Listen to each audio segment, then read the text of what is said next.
Welcome to Mysterious Universe, Season 33, Episode 3.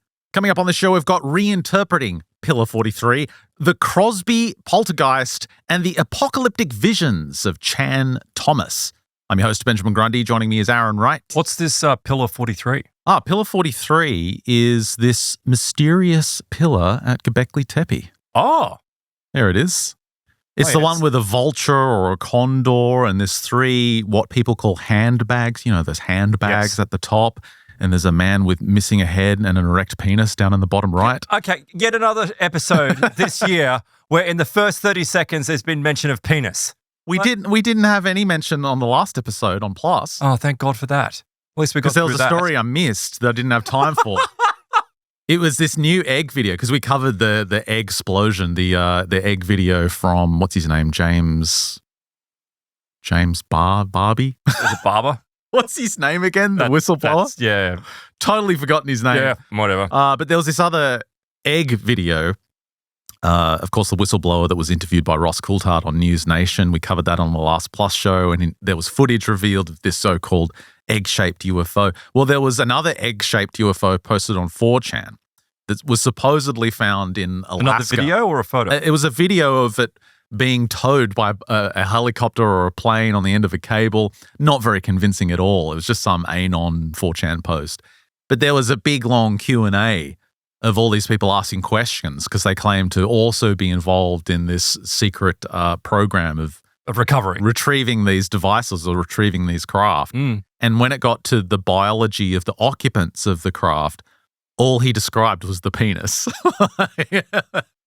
It's like an alien from another galaxy. You know, they could look like anything with the skin tone, the facial features, the eyes. All he does is describe the genitalia and then moves on to the next question.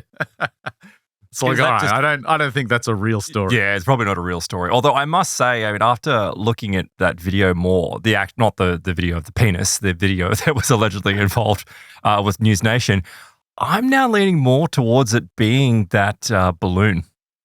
Like, oh yeah, yeah. Like after looking at some of the Twitter, and have a look in the show notes because we link to a couple of the Twitter threads describing, you know, what that was. It was essentially a balloon. It looks stunningly similar. Yeah, we covered this on the last Plus show. Yeah. But I explained, I mean, you haven't seen the videos. I should send you the videos I've seen where people are going through why the weight of it makes sense, that it's not a kind of dirigible. I should also mention that there he is there with his nice wild eyes. Jake Barber, his name is. Yes. Jake Barber. His full 2-hour plus interview has been released by News Nation. This is it right here. I think it's still going. Yeah, you told me you were watching this live. Yeah, I was just going through it. There was a certain point where he was asked about seeing alien bodies, and he's like, yeah, I've seen them. So a lot. Does he describe the penises? I think he does. I think he does describe them. And so what's clear is that a lot was edited out in that kind of 45-minute news. Well, of course it would Nation. be. If you've got a 2.5-hour interview with someone, of course you're going to have, you know, a lot of it edited out if you're going down to 40 minutes. But they included that dumb story of the underwater hard drives, but left out him seeing aliens. Yeah, that's a good point. Yeah. So, we'll go into that maybe again, have another look at it, the full 2.5-hour interview, and I'll link to it in the show notes if you want to catch up. But I like Jake Barber. I think despite his wild eyes, I believe what he's saying. And obviously I'd like to see more evidence, but I don't think we can just easily dismiss this guy. And I've got a little bit more on disclosure coming up later on in the show because there's a long-awaited documentary by, what's his name, Dan Farrar, who's a Hollywood film producer. It's called The Age of Disclosure. And this has a lot of people involved. And with the Hollywood-style production behind it, it looks really good. But if you look at the About page for this upcoming documentary, he's got Louis Elizondo, of course, but he's got Marco Rubio, Kirsten Gillibrand, Senator Mike Rounds, Jay Stratton, General Jim Clapper, all these former Navy admirals.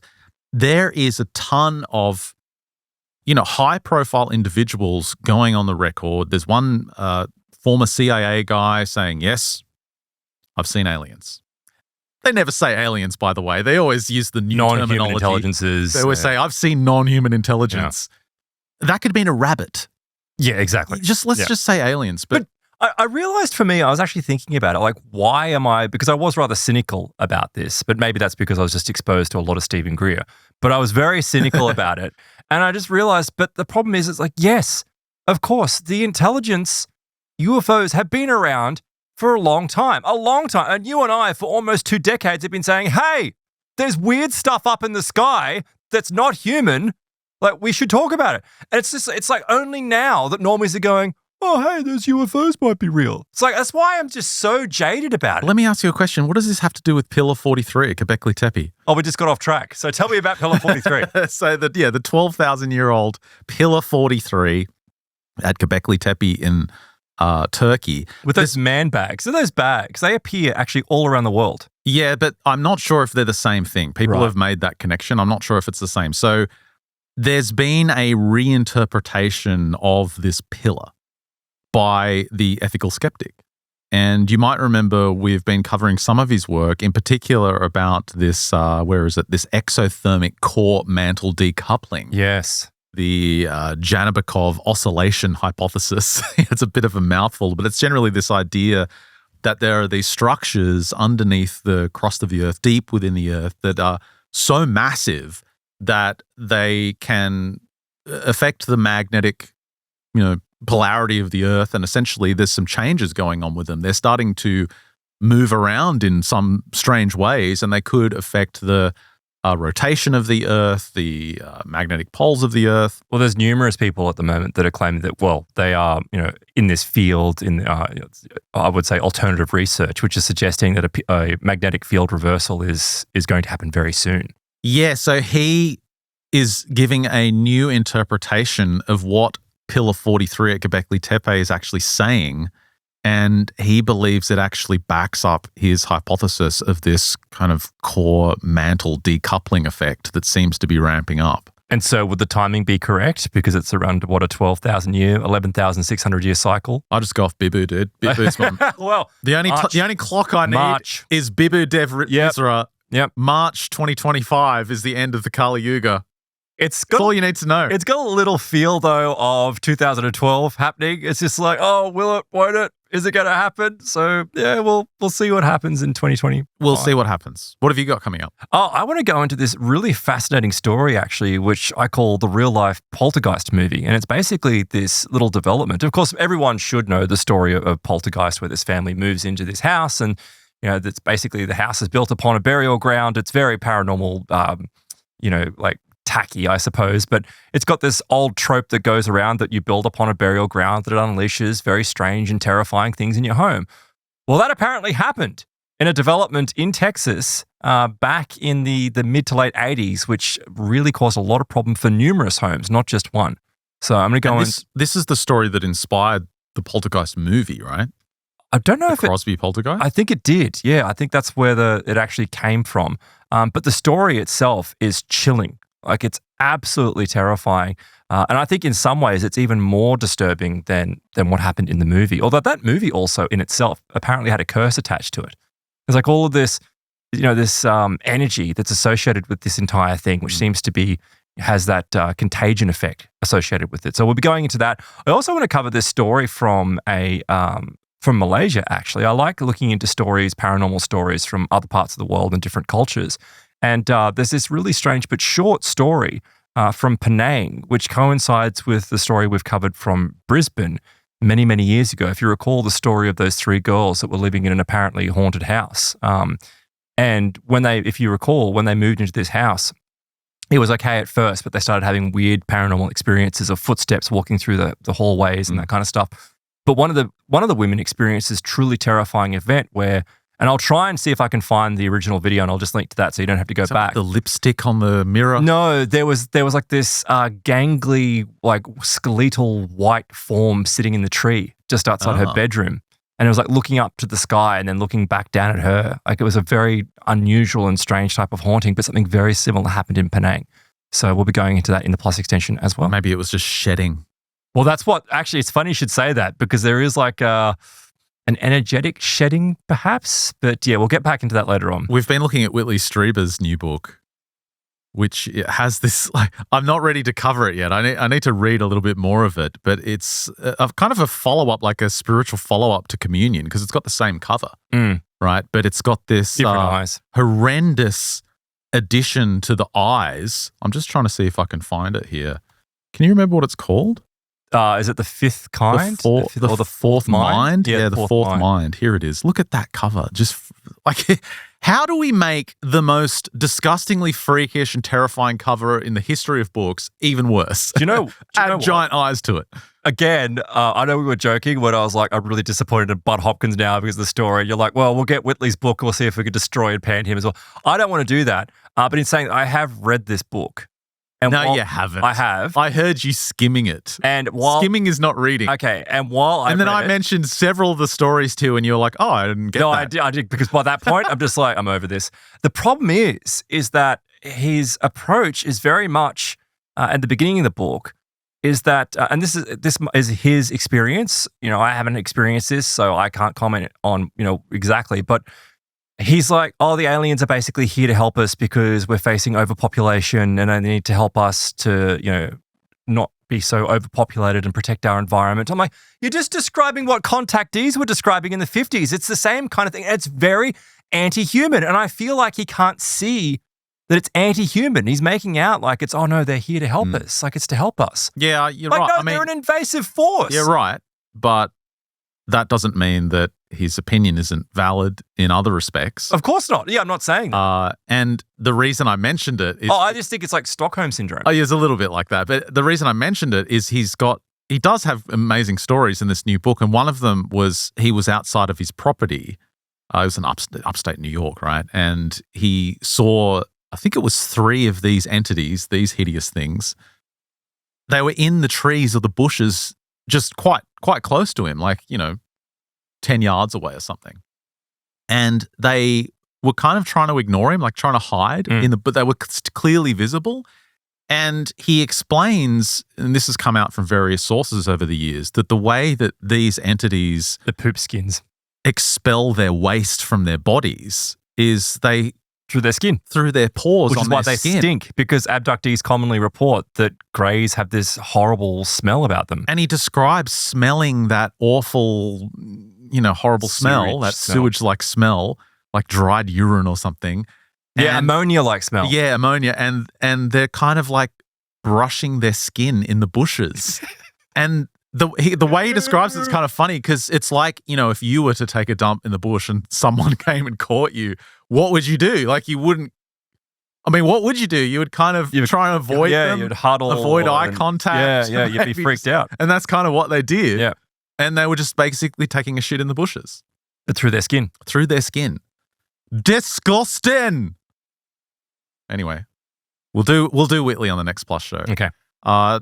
I wanted to talk about this new Dawn issue, number 208, that just came out. There is a great article in there from someone we've seen speak live, actually, David Thrussell. Remember David Thrussell? Oh, is he the AI will create itself to go through time to destroy humanity guy? Is that him? Yes. I like that theory. Yeah, he's a really interesting guy. Yeah. He's a musician for many years, very talented individual. He's got this new project called the Forbidden Book Club, which is what I flashed up on the screen there, executive produced by Graham Hancock. There's only 2 YouTube videos so far and a series of articles, and one of them appeared in this latest issue of New Dawn magazine, as I said, number 208. And it's about this mysterious character. I'll just flash him up here. His name's Chan Thomas. And a little bit like Thomas Townsend Brown, this guy. So let me tell you the story. He was born in 1920. He graduated from Columbia in 1943, got a degree in electrical engineering. And after World War II, he worked in highly secret defense projects for some of the big names. So he worked for Bell Aircraft. He was with Douglas for a while. And for these companies, he worked on missile guidance systems, intercept systems. So all very, for the time, top secret, hush-hush stuff. Absolutely. The cutting-edge, top-secret weapons aerospace stuff. Tech he was working on in aerospace. And in the 1960s, he had moved to the Advanced Concepts Division in McDonnell Douglas. Now, of course, if you follow the narrative of the history of UFOs from 1947 onwards, these private aerospace companies are heavily connected with the idea of a cover-up, the idea of reverse engineering this technology, McDonnell Douglas among them. And so they did, in fact, this is on the record, that Douglas did in fact assemble an elite team of researchers, scientists and engineers to investigate UFO reports at the time and discover the underlying science of these craft and try and unlock it. Now, according to Wikipedia, the team's director, aeronautical engineer Robert M. Wood, wrote some 4 decades later that this Chan Thomas had a tremendously innovative mind and was a totally out-of-the-box thinker. But something happened to this guy, Chan Thomas, while he was working along some of these projects. What is this image you've thrown up here? Well, this is just a hint at this saucer is just a hint at what he may have been working on. But when these innovative thinkers that come along with these novel ideas that tend to push the boundaries and may have some kind of military application, they tend to disappear or their work seems to vanish.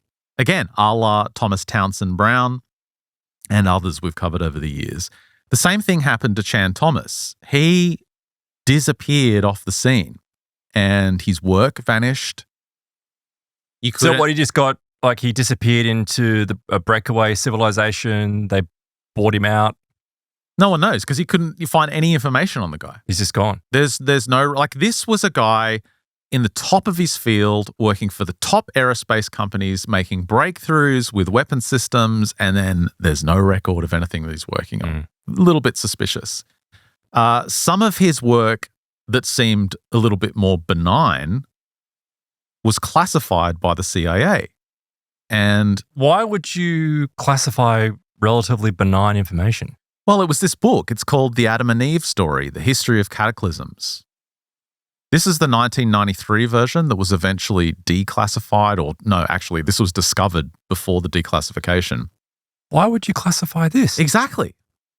Why would the CIA classify a book, make it secret, The Adam and Eve Story, The History of Cataclysms? So this was originally published in the 1960s, and he argued in the book that a cyclical destructive pole shift leads to apocalyptic destruction and has destroyed previous civilizations, perhaps many times, and it was going to strike again.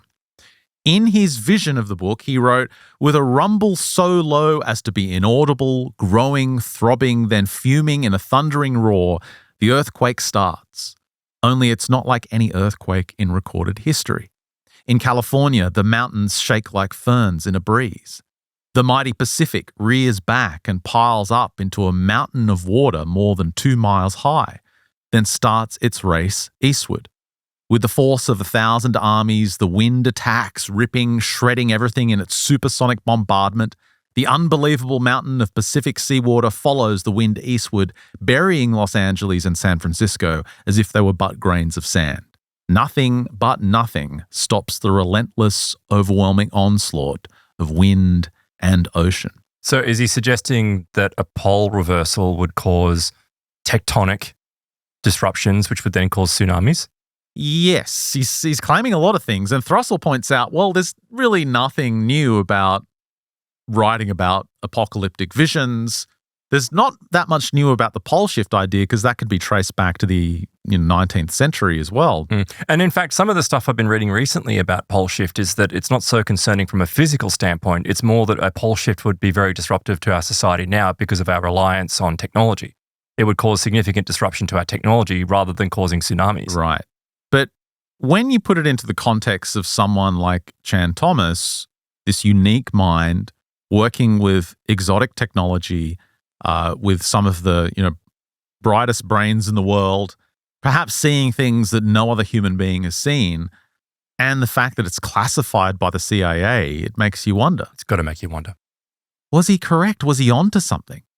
Now, the crux of Chan's theory, writes Thrussell, was the concept of a rapid cataclysmic pole or continental shift that would lead to apocalyptic destruction. He wrote in the book, "In a quarter to a half a day, the poles move almost to the equator, and all hell lets loose. The atmosphere and oceans don't shift with the shell. They just keep on rotating west to east. And at the equator, that speed is 1,000 miles per hour. So it's not just a magnetic pole shift. It's more like the mantle decoupling theory, that it's like a slipping of the cross. Yeah. So while the shell shifts with the poles going towards the equator, the winds and oceans go eastward, blowing across the face of the Earth with supersonic speeds, inundating continents with water miles deep. So this is why this is a global cataclysm. This is civilization ending. He says, with this shift comes an incredible deep freeze. He claims the temperature will drop as much as 140 degrees in as little as 2 hours. Now, Thrussell links this back to the mammoths that have been discovered in Russia and around the world. Flash frozen. Precisely, frozen in Siberia. There was one, the Berezovka mammoth, discovered in 1900. It still had fresh buttercups in its mouth and in its stomach. More recently, just north of Fairbanks in Alaska, he points out the gold miner John Reeves found hundreds of thousands of mammoth bones, lion bones, tiger bones, camel bones, all frozen within the deep permafrost. And this was just in a couple of acres. This is a pretty amazing story. There's actually a documentary about what this guy's found. It's called Boneyard, Alaska. I think I've got the trailer here. I haven't actually watched this yet, but I'm intrigued. Let's take a look at the trailer.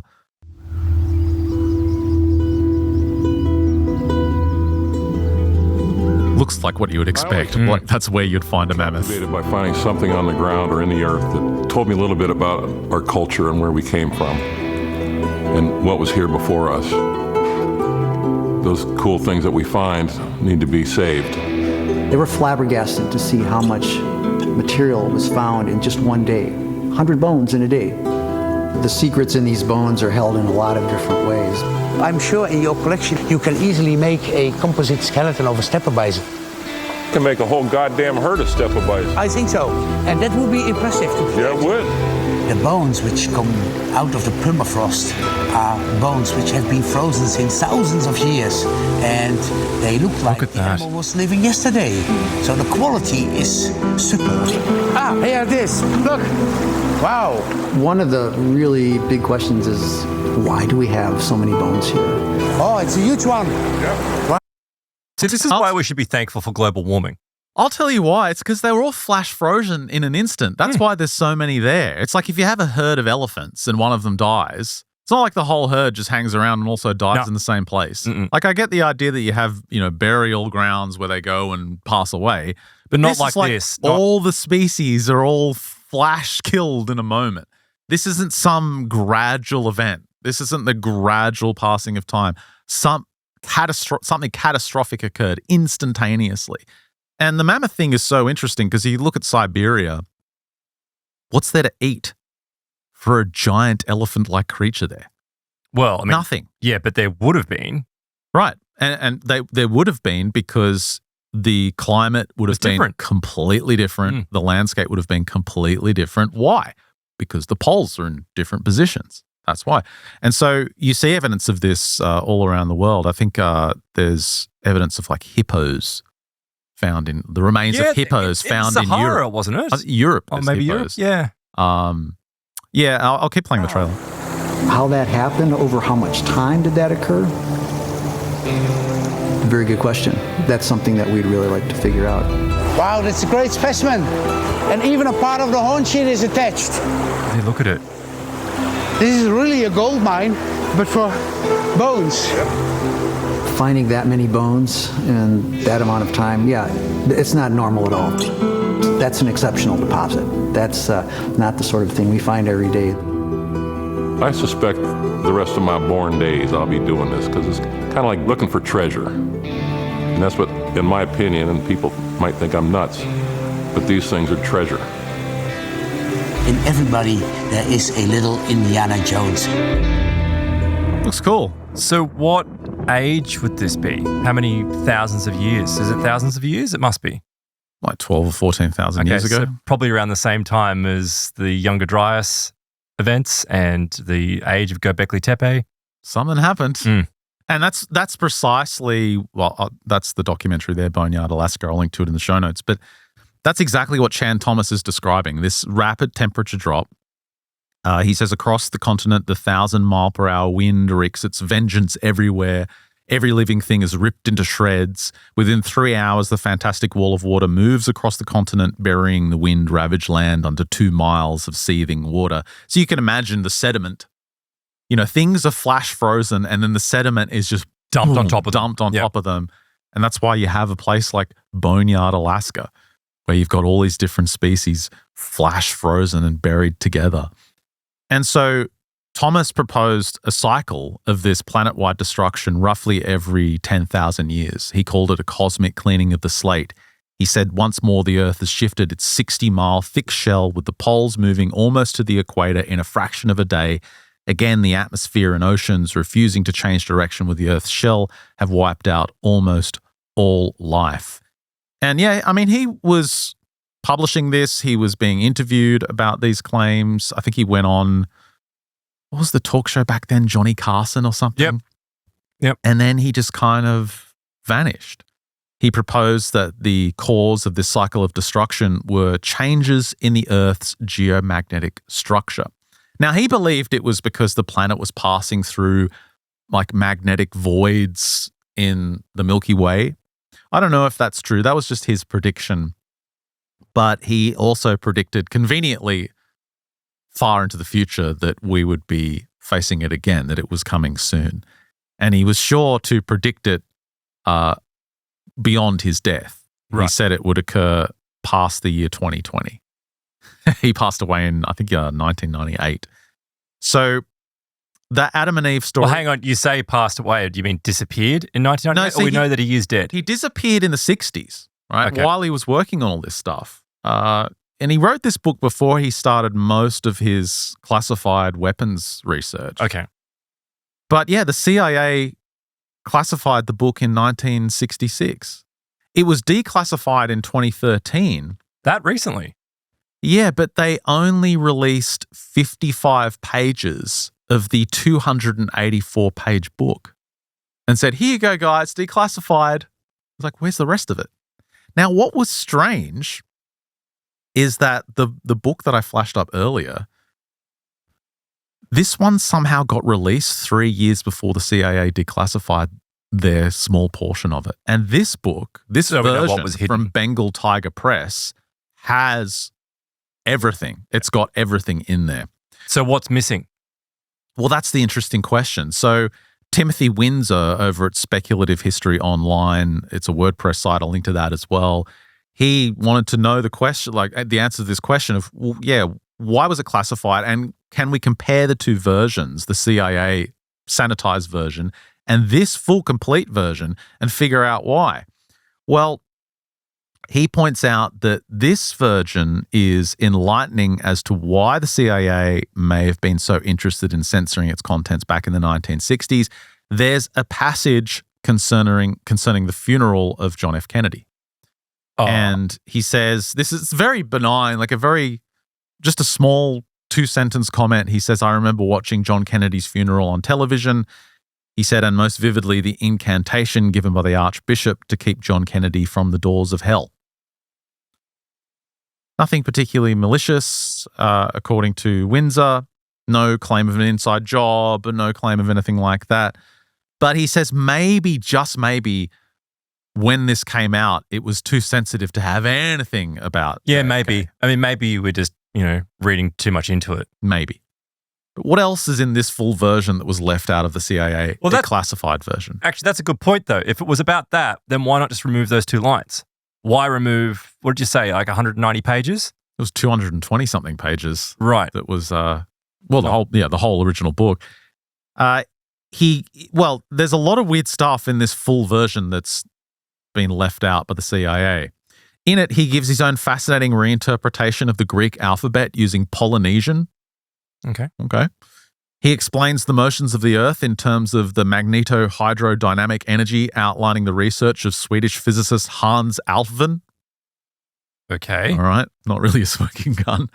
But most curious of all, in his helicoid-based prediction model for future cataclysms.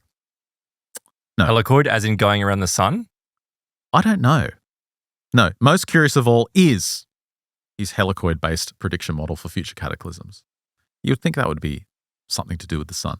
This may be another reason for the book's initial censorship, but Cold War tensions, the Cuban Missile Crisis occurring just a few years prior in 1962, maybe it was all just a little bit too much. A little bit too hot.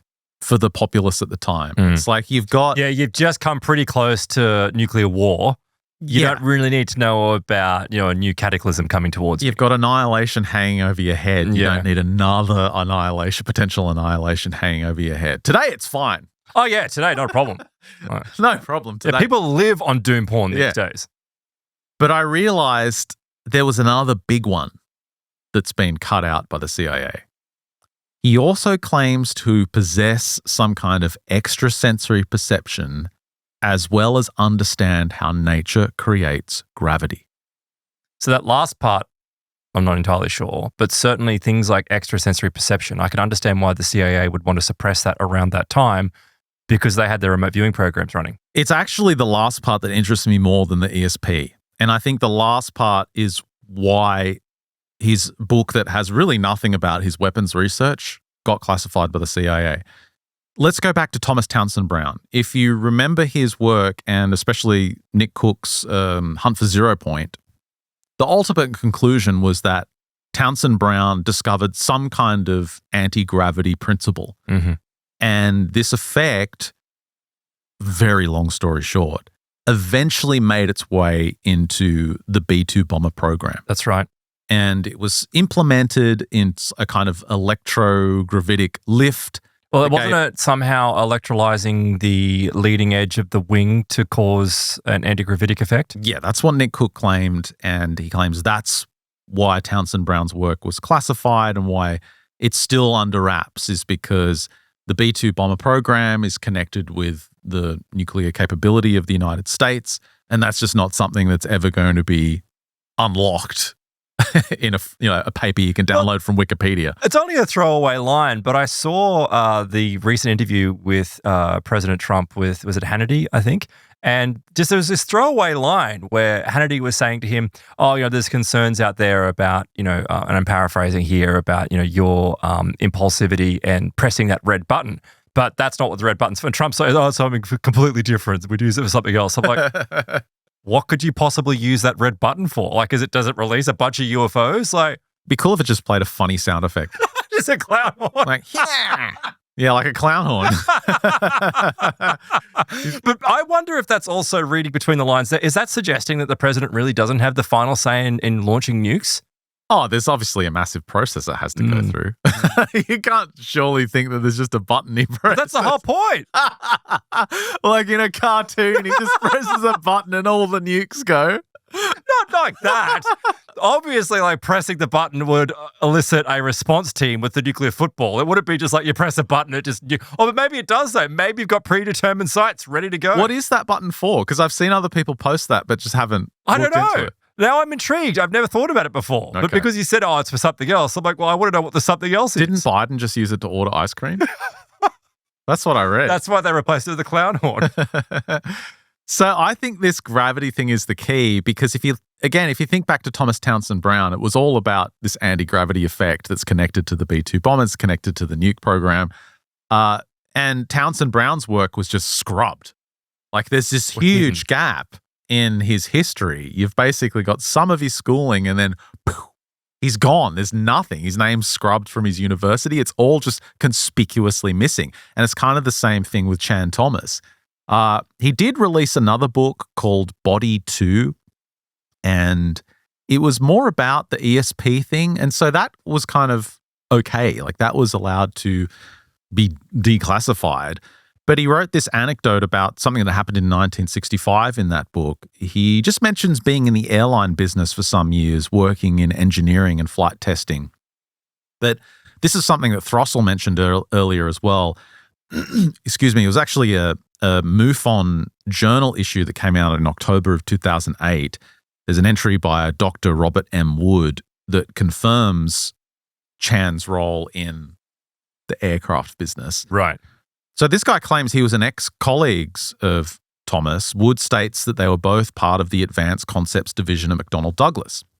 Wood states that he had become involved in work outside the paradigms of normal science and that it was this perspective that caused him to be more accepting of the ridiculous claims of others, including one exceptionally innovative, Chan Thomas. So Windsor adds that he goes on to say that he hired Chan because he was a psychic who claimed to be in contact with extraterrestrials who also espoused to him the claims of cataclysmic geology. That opens things up a bit. Told him about it? So yeah, in his other book, he writes about having ESP. He doesn't mention being in contact with extraterrestrials, but he obviously confided in this with the people that he worked with in these aerospace projects. Is that connected to why this book was classified as well? Well, I mean, yeah, it's a bit of a smoking gun, isn't it? And what was he working on? And it's intriguing because we've been critical of this idea over the years of all these contactees who claim they get abducted and the aliens give them a vision of the Earth being destroyed in some kind of cataclysm. And it's almost in a way a bit of mind control. Well, it is, because when they show them visions of cataclysms, they blame us. Yeah, they say it's humanity's fault. You've got to stop damaging the Earth or this is going to happen. They show them some kind of cataclysm. So I wonder if the same thing happened to Chan Thomas or something similar. You know, he says he's in touch with the ETs. But maybe claiming he's in touch with ETs came about because he was involved in these aerospace projects that are dealing with reverse engineered technology. Well, that's the thing, right? Like, let's say he may not even have known that he was working on retrieved technology and reverse engineering. I mean, he may have just been told that we've captured this from the enemy, human enemies, and we need to work on it. But of course, they're going to come looking. We know from some of these stories, anecdotal of course, that the ETs made contact with numerous scientists because they were trying to find out what they knew about their technology. And it's been claimed for a long time now that these extrasensory perceptions are a key in understanding the UFO topic, in actually reverse engineering the technology. There's been quotes, there's a Ben Rich is one who has made allusions to this over the years, that the consciousness is the key to understanding UFOs. And of course, going back to Lazy Eyes here, Jake Barber, he made the claim in that News Nation. Not lazy eyes, he's just intense eyes. I'm being hyperbolic. He made the claim that in their team that he worked for, they used these so-called psionics, which are, let's just say it, it's psychics that would use their psi powers to pull in these UFOs. As ridiculous as it sounds, he claimed this was how they worked, how they brought down these UFOs. Someone psychic would interface with the craft. So, yeah, it's painting a real interesting picture of this Chan Thomas guy. What was he involved in? How deep does it go? Well, Thrussell goes on to underline his connections too. One edition of the book, not this one I flashed on the screen, but an earlier one, has this dedication in the opening, and it's dedicated to Admiral Rufus Taylor, General Curtis LeMay, and the US Joint Chiefs of Staff.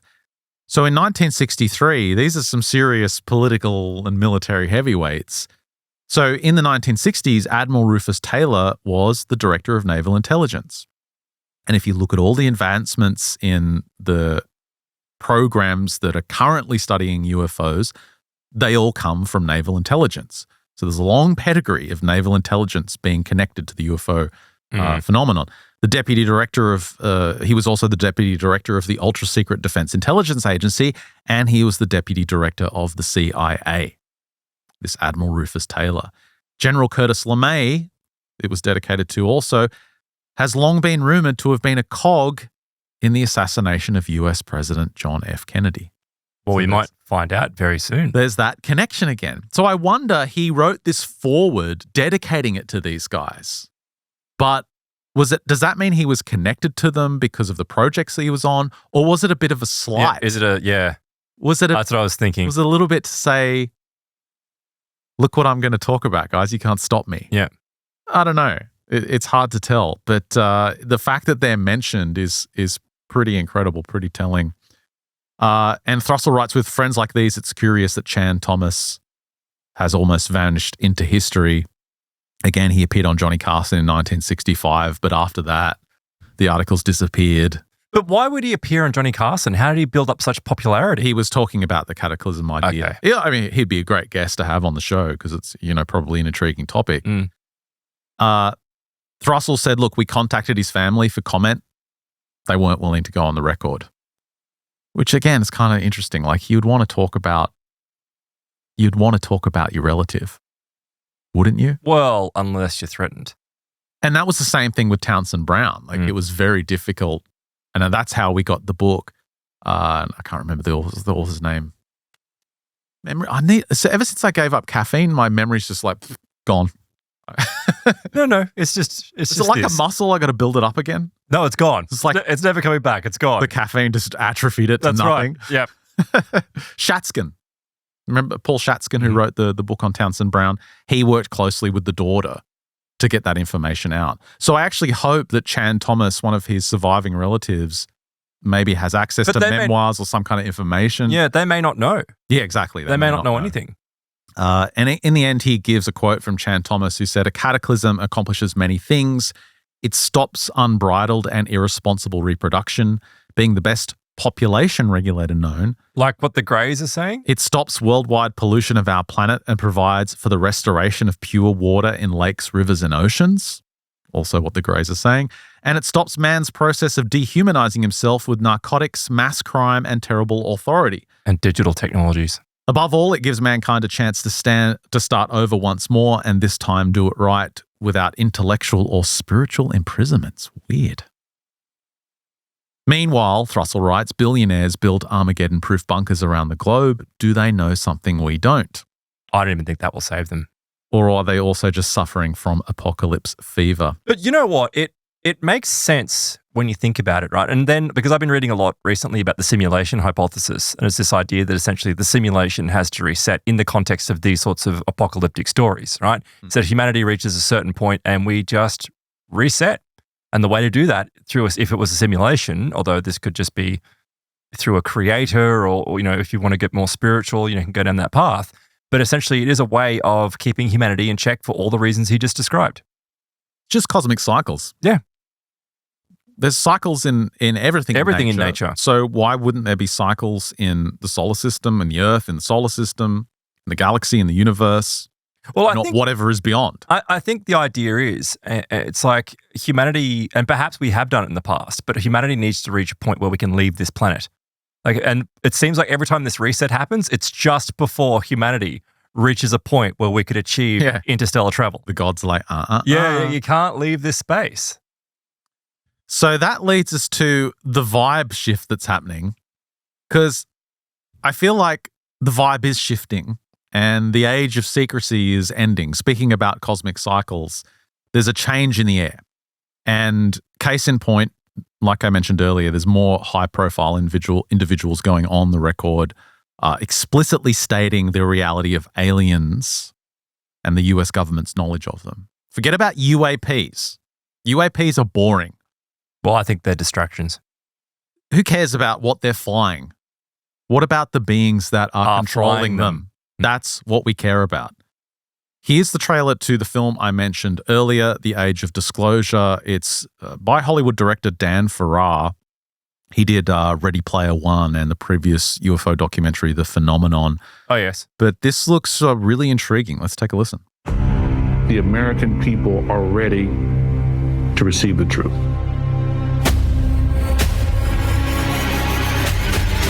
Humanity is not the only intelligence in the universe. Humanity is not the only intelligent species. We are absolutely not alone. Non-human intelligence exists. UAPs are real, they're here, and they're not human.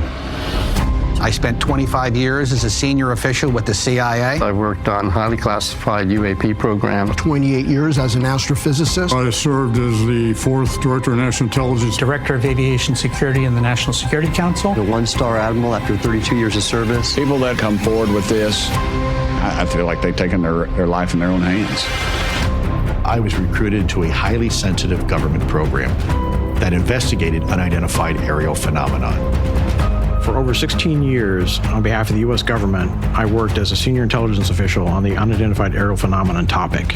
We learned that the U.S. government was involved in a long-running secret war with other nations to collect and reverse engineer vehicles not made by humans. I have seen with my own eyes non-human craft and non-human beings. So what is that thing? It's rotating. The first country that cracks the code on this technology will be the leader for years to come. China has established its own version of a UAP task force. You think for a second that they wouldn't consider using it to achieve their ends of domination? This is similar to the Manhattan Project. This is the atomic weapon on steroids. This is so secret, very, very few people in our entire government have been allowed access to it. Even presidents have been operating on a need-to-know basis, but that begins to ramp out of control. It's not acceptable to have secret parts of government that no one ever sees. You better be careful about a government that doesn't trust its people, because there's no telling what they'll pull on you. This is the biggest discovery in human history. You had information being locked away that could change the trajectory for species. It has so many beneficial impacts, including clean energy. We should have disclosure today. We should have disclosure tomorrow. The time has come. I think it's going to make a difference. Oh, yeah. I mean, it's another Talking Heads video. I mean, what else you want to know? Everything. It's all a distraction. And you can read between the lines, right? Oh, what do you mean when you say, I hate that? It's all a distraction. Distracting from what? Distracting from what the reality is, what the truth is. I don't know what the truth is, but I don't believe that we're being told what's real. I don't think, this is the thing, the entirety of the UFO phenomenon up until recently has been cover and conceal. Like everything. Cover it, conceal it, deny it. But that's what's been going on. Now, all of a sudden, they're just going to turn around and go, oh, yeah, look, here's my security clearance, and I've had this for 26 years, and I've seen aliens, and I've seen like all this, right? When all this stuff, weird stuff is going on, but can you read between the lines? They're talking there about the other countries. Do you think that China and Russia would use it? So I'm glad you picked that up. Put more money into the military-industrial complex. I think that's really important because that's what it's about. I'm glad you caught that because that's a very subtle shift in the messaging. And you can see how maybe, they've got this big Hollywood producer to come in. They've got all the names, all the respectable talking heads coming in. Now, it remains to be seen whether we'll actually see some new footage. I mean, I saw a comment today. Someone said, look, what we actually need is, just real undeniable footage of these craft and the beings that pilot them. Like, we can see a million... Yeah, officially, from the government, right from the desk of the White House. 10-second clips of an egg rolling on the ground. We need to see these extraterrestrials themselves. We need to see credible, undeniable footage that is backed up by multiple individuals. Now, we've got the individuals, but we don't have the footage. But that subtle shift saying, hey, this is a war with other countries, and hey, China, we can't let China get a hold of this. That's a really intriguing development. And they're also dangling the fruit of clean energy. So it's like, if we can harness this, you'll get free energy as well. So let's pump a whole heap of money into these programs that are within the military-industrial complex once again. Look, I don't think it's a distraction, but I wouldn't use those terms. I don't necessarily disagree with you. Like, I agree with what you're saying that we're never going to get the full picture. It's the government, okay? We're not going to get the full picture. But I wouldn't say it's a distraction. I would say that it's a crafting of the narrative for a particular purpose. Well, it's control. And that particular purpose could be the release and acknowledgement of this information, but handled in a particular way that still serves whoever holds the power currently. Of course. And maybe that's what's happened. I was shaking my head there, but perhaps, it did occur to me that you could be right in the sense that what they're going to do is so much information has gotten out now. Like, they have denied and hidden it, but it's a different world, right? Society has changed. People are more, and perhaps I feel in some way, like I think COVID maybe has accelerated this in the sense that so many people just complied, right? Because it's like everyone wants to do the right thing. Everyone wants to, for the most part, I think people are good. They want to be good. They want to help fellow people. And they went, we just complied. Now we found out that many of the things that we were told about was absolute, complete bullshit, that it wasn't for the safety of everyone. It was for making people huge amounts of money. And so the populace is waking up and the populace is going, you lie to us. So if you're lying to us about that, what else are you lying to us about? UFOs. It's also occurred to me that much of the old guard that held the secrets, they're gone. Exactly, around the type of phenomenon like the stories that we've covered from the 70s and 80s and perhaps earlier and beyond. Yeah, they've passed away. They're no longer with us. So that old guard, can't hold back the truth anymore. And I think whistleblowers are coming forward because the atmosphere has changed. That's right. It is easier now to tell the story, and I think they would feel to a certain degree safer to tell their story. It's still risky for these individuals to come forward, I think, but it's good to see something like this in the works, and I'm actually looking forward to seeing it. Well, I think you're right, though. I don't think it's going to make a difference. I think what it's going to do is it's going to, because this is what it's about. It's all about control. It is going to use your term, craft the narrative. But is that a more palatable narrative to the American public that, hey, our adversary, if we've got to stop them from getting this? And that also, it also occurred to me that is also a reason to say, this is why we can't give you all the information, because China will get it. It's a national security threat. So maybe this film's going to push that narrative as well. But look, I don't necessarily believe this is what happened, although there are a lot of questions there. So let's go to the moon landing, right? And this is where cynics and people that will completely distract from my argument and go, that's ridiculous. But the rumor is that you're talking about bringing in big Hollywood people to do this. Well, apparently for the moon landings, they brought in Stanley Kubrick. Right. So it's like, is this just the same thing? Like, it's just crafting the narrative. That's an interesting point, yeah. Once Hollywood gets involved, you know that it's fake. There's something going on. It's all fake. Well, moving on, I wanted to quickly talk about this interpretation of the Göbekli Tepe pillar.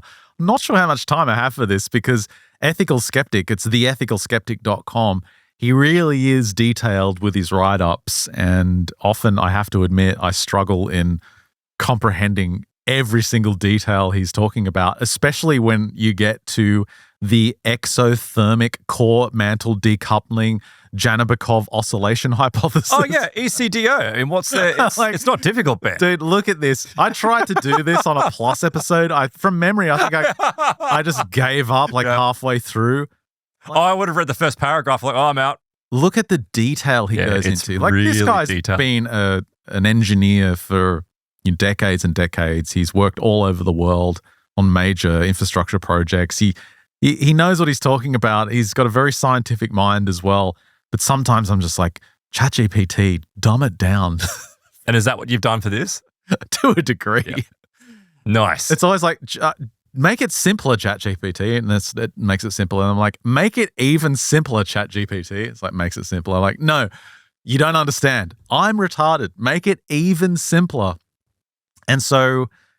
From a scientific standpoint. He says, for years, I've chosen silence regarding the interpretation and dating of the various relics uncovered at Göbekli Tepe in Turkey, of course. He says, without direct participation in the field, the archaeological work conducted at the site, I have preferred to defer to the expertise involved. Of whom? The archaeologists working there. Right. He says, however, there comes a point where the cautious, obtuse, and at times arrogant approach often employed by archaeology strains the boundaries of human tolerance. So he's not happy with what they've been doing. He talks about how disappointed he is that, and I didn't know this, but Göbekli Tepe is shut down. Yeah, you were telling me about this morning. What do you mean it was shut down? It's shut down for archaeological work. UNESCO came in, the Turkish government, the WEF was involved. Oh, of course and they were. They basically, they shut it down after they found a penguin. Why would the WEF be involved in an archaeological dig? This is like weird Indiana Jones, James Bond kind of stuff. I like that you asked me about that, but not about the penguin. Oh, we'll get back to the penguin. I mean, that's, stunning, but... They found this carving with a penguin on it. So why would... And after this, they were like, so even some of the archaeologists were like, maybe we've found enough and we just need to spend the next couple of decades focusing on what we've dug up rather than digging up more. Now, they've excavated 5% of Göbekli Tepe. And that's just one site. There's 2, potentially 3 sites in this region in Turkey. I still don't understand. Like, why is it that, you're digging up this stuff? Why is it that you stop at a penguin? You're like, okay, the penguin changes everything, man. We've found everything we need to know. Okay, think about it. Penguin, exclusive to the Southern Hemisphere. Oh, I didn't know that. Yeah. Turkey, Why is there a penguin in Turkey? That's okay. Good point. Yeah. Why is it? Well, it would would suggest that there would be climatological differences. Yeah. Does that imply something that Chan Thomas was describing, that there was this huge shift and penguins used to be in that part of the world? Or does it suggest some ancient trade route that's never been discovered? Anyway, it throws all these implications. And the ethical skeptic was pointing out that once this emerged and other strange things like it, the general feeling of the archaeological community was, ooh. Oh, because it's controversial. Yeah. That's going to make me have to rewrite one of the papers I wrote last year. And upset my funding. Uh-oh, I don't want to do that. And he has this anecdote from a conference he was at in Houston a decade ago, and he had the opportunity, he said, to converse after hours with some of the presenters, and some of them were archaeologists. And he said... Penguin archaeologists? No, he was just fascinated with this one archaeologist he spoke to, and he asked her about Göbekli Tepe. And he said she looked off to the side and offered this disconcerted expression. And she said to him, it's been shut down. By Big Penguin. By Big Penguin, yeah. He said it's been shut down and reconstructed for tourism now. What? Yeah, the latest findings are, let us say, existentially upsetting to various groups, she said, and I'll leave it at that. Yeah, I mean, a site like that, which is just so important, I understand, showing it to people. Like, I think tourism is important because people need to see it, they need to experience it. But surely they could find a way where you could have archaeologists exploring it while the tourism is going. Nope. They don't want the archaeologists exploring it. That's what it looks like today. So that's what it was looking like, where it's just the desert. And so they've got a hut over it like the Terracotta Warriors. Yeah, they're digging into the hill, getting the stuff out. This is what it looks like today. They've built this big enclosure. It's a full-on tourist site. Now, I understand making it a tourist site, but the devil's in the detail. See all these trees here? That immediately struck me. Why, if there's potential for you to dig, why would you build trees over plant trees over? This is where UNESCO and the World Economic Forum came in. They provided the funding and the impetus to create this center and plant all these trees. Now, this is a very specific type of tree. These are olive trees that are protected in Turkey. So you can't mow them down. You cannot dig them up. You cannot remove them. And furthermore, Klaus Schwab is absolutely a Bond villain. He absolutely is. Furthermore, these particular olive trees damage the layers of soil and destroy archaeological sites. There's a quote here that says, sickening. The tree's adaptability can disturb even compacted layers of soil or buried features more aggressively than many other tree species. They can live for hundreds, sometimes thousands of years, and their roots repeatedly alter the stratigraphy of the site, blending or displacing archaeological layers and making it more difficult to interpret the timeline, of course, of human activity. That's what it is. So yeah, I know this sounds very conspiratorial, but essentially, it's not, though. To put it in a nutshell, essentially what they've done is stopped all future archaeology at this site and buried it under bureaucracy. And also damaged it. It's going to be damaged by those trees, and you can't do anything because those trees are protected by all this legislation in Turkey. And this is what he's talking about. It's like the real interesting discoveries seem to be covered up's not quite the word. It's more there's an apathy against the effort that's going to be required to examine these ground-shattering discoveries because they're going to change things. They're going to change our understandings of our history and the region and the way human beings have developed over time. Yeah, so it's not about finding the truth. It's about maintaining the narrative. So Ethical Skeptic had enough, and he wanted to revisit this Pillar 43, its handbags, its symbols, and really get a better understanding of what it was all about, because he's at the point where he no longer trusts these archaeologists to do a good job. He says, some of the descriptions over the years have been that it's a map, or that it's showing different terrain in the region, or that's iconography for hunter-gatherers. Does it all? I mean, I know that that's this particular image, but does it actually align to any star systems or astronomical phenomena? Yes. He says Pillar 43 unequivocally depicts the northern sky at Göbekli Tepe in 14,800 BCE. Right. Okay. So that's how we can get the dating on it. He says that the Is it the condor? On the left there? Or there's two of them, isn't there? Okay, so he says, first, I've conjectured that the vulture is not merely a condor. The condor is congruent with the constellation of Cygnus. Okay, that's the first thing. Second, I speculate the round circle carved into the stone, the centerpiece of the image, is not the sun, but instead represents the celestial North Pole. So, the Earth's rotational axis projected. And finally, he says, I presume that the stone's artist was both skilled in their knowledge of the night sky over their home and bore a desire to communicate an important message to those generations who followed. So in this exhibit here, he says, was that the right one? Is it this one? So I'll just zoom in a little bit so we can get a closer look. So is that Scorpius below it, or is it just a scorpion? Like, does that link up with? He doesn't actually mention the scorpion in this. He says the 9 iconographs carved correspond strikingly well to the 9 asterisms he's identified in the Skyfield map, which is on the right here. Oh, well, I think that is that Scorpius there? Well, all of those constellations would have emerged, thousands of years later. So they didn't exist. Well, wouldn't they have moved? The stars would still have been there, but the connections between them wouldn't necessarily have been in place back then, unless it's much older than we understand, like the understanding of the constellations. The carvings of the stone align precisely with the night skies that would have appeared around 14,800 BCE. 4 birds, including the condor, 2 snakes, a scorpion, a dog, and what may be a headless frog, all align exactly with the star formations visible in the heavens at that time. He says the odds of this occurring by accident are about 1 in 10,000. The H symbol in the upper right, which is this kind of pinky colored thing up here in the top right. So here there's 2 H symbols. Yeah. They are symbols that represent the rising and the setting of the sun, both before and after a cataclysmic event. So that's why they're in 2 different orientations, because something's occurred that's shifted the Earth's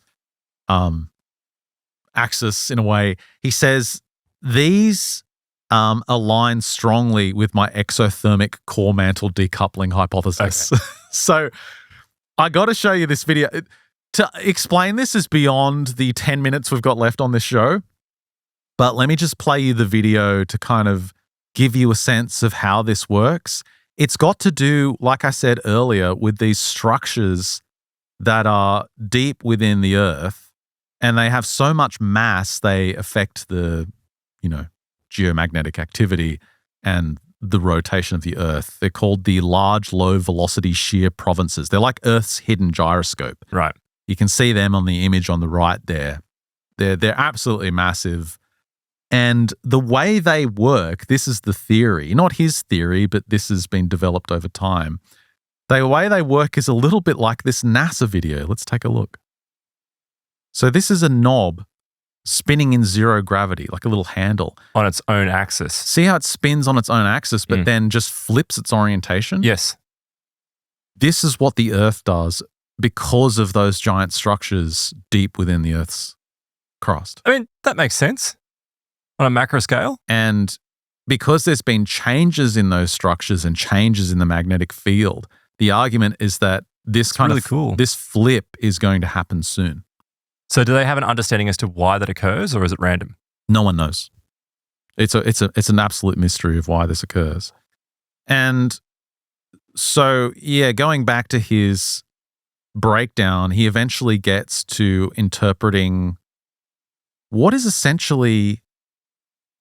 Can you see that on the screen there? Yes. See how it's almost like there's fire above and this green below, and then there's these little squares, 5, 4, 3, 2, 1, N, 1, 2, 3, 4, 5.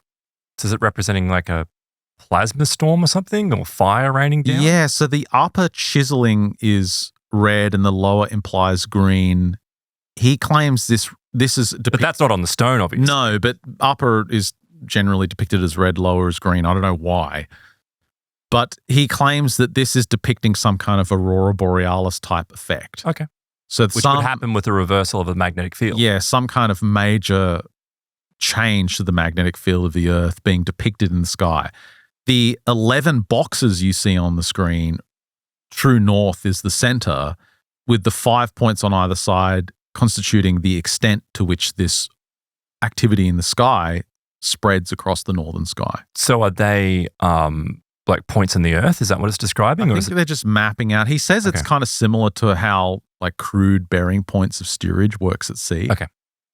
And so it's just mapping out, how extensive it is. And then he gets to the handbags, but these aren't actually handbags. He reckons these represent 3 hills in Turkey, region. right? So Tepe in Turkish is hill. Yep. And so you've got Göbekli Hill, you've got Sayburk Hill, which is another potential find. Karahan Tepe is another archaeological site that has been uncovered to some degree. But what's this torrent above?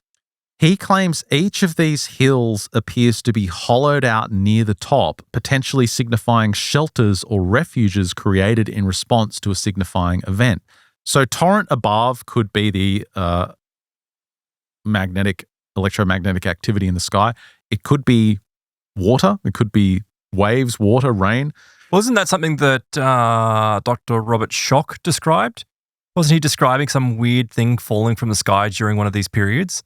But it was like electromagnetic. Well, that's electromagnetic, but this can also create, obviously, if there's a shift in the mantle, like what Chan was describing, Chan Thomas, it would create a shifting of the oceans, and there would be massive flooding.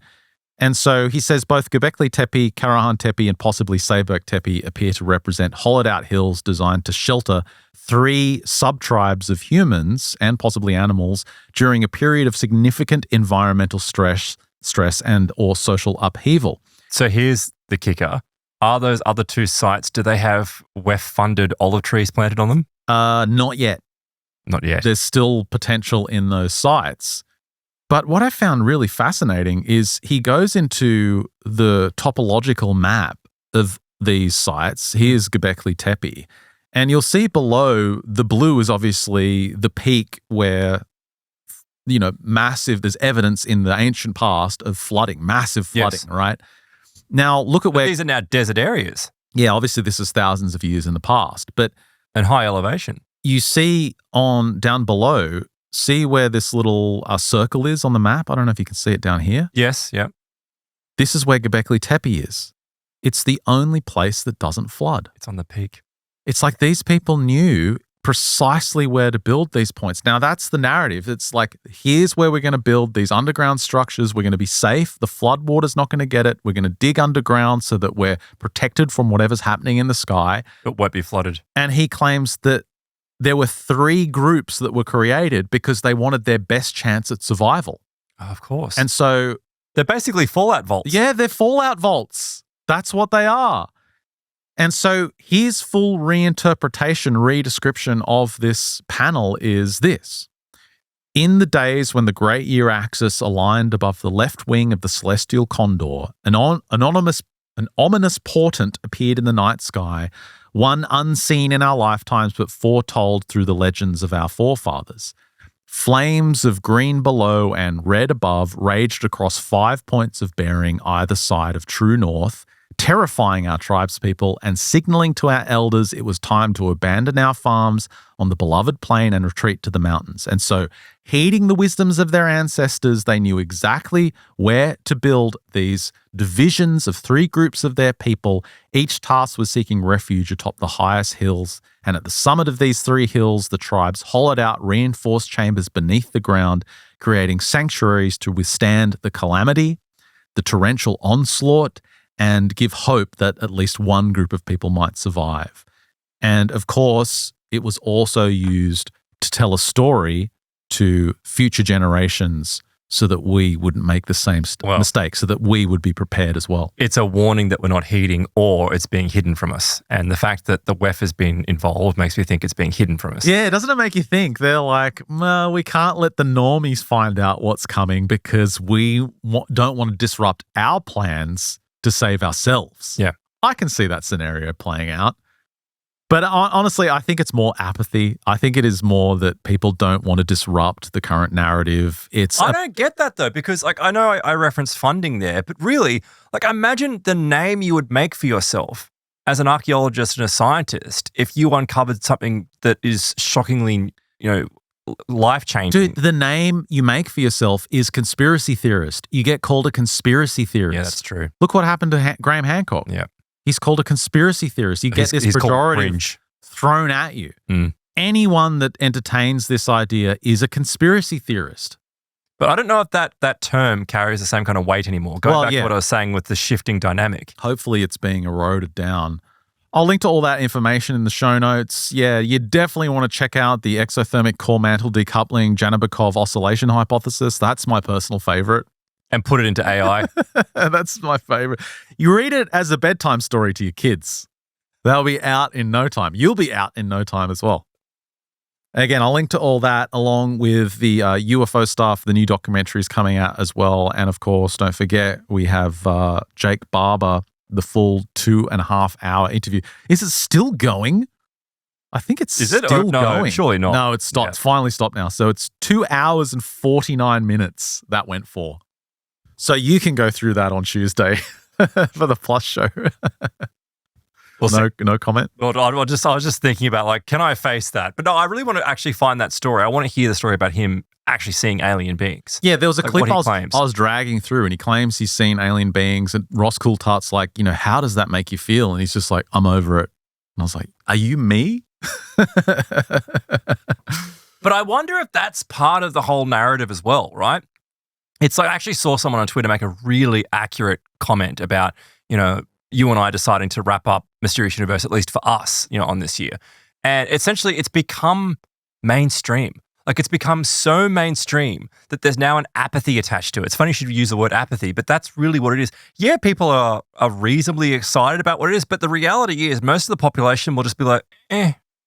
That's true. It's becoming less unique as well because it's not unique. There's 1 billion people talking about it. Yeah. Yeah. It's not niche anymore. It's not niche. It's not fringe. It was more fun when it was niche. It was, yeah. And all that's kind of just really diminished now. And it's become this... Now it's like you can hear it on Fox News. Yeah. Well, it is. There was an interview just today. Yeah. So it's like... yeah. Anyway, that's a wrap for our free show. A lot coming up in our Plus extension. We're going to be looking at a haunted honky-tonk piano. Pretty much. Samurai warnings. Piece of cat. Ghostly samurai warnings, not samurai. Samurai warnings. Warnings. Now I've caught whatever you've got from your caffeine issue. We're also going to be going into running into fucking failure. Stop being a loser.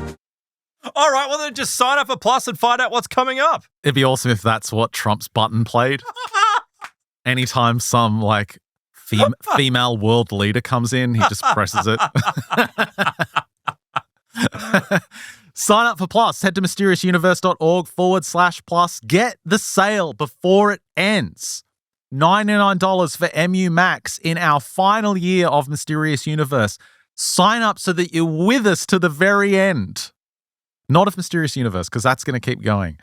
But for the very end of us doing Mysterious Universe, mysteriousuniverse.org/plus. Sign up today. Help support your favorite show.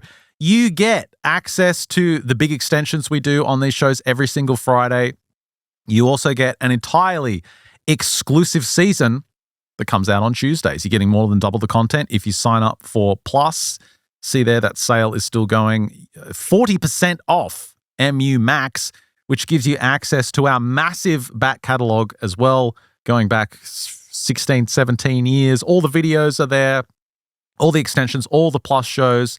Sign up today and get access to all of it. mysteriousuniverse.org/plus. Sign up today. That's a wrap for this free edition of MU. Thanks for listening. Thanks for watching. If you're on Plus, stick around for the great stuff after the break. For everyone else, we'll catch you next week.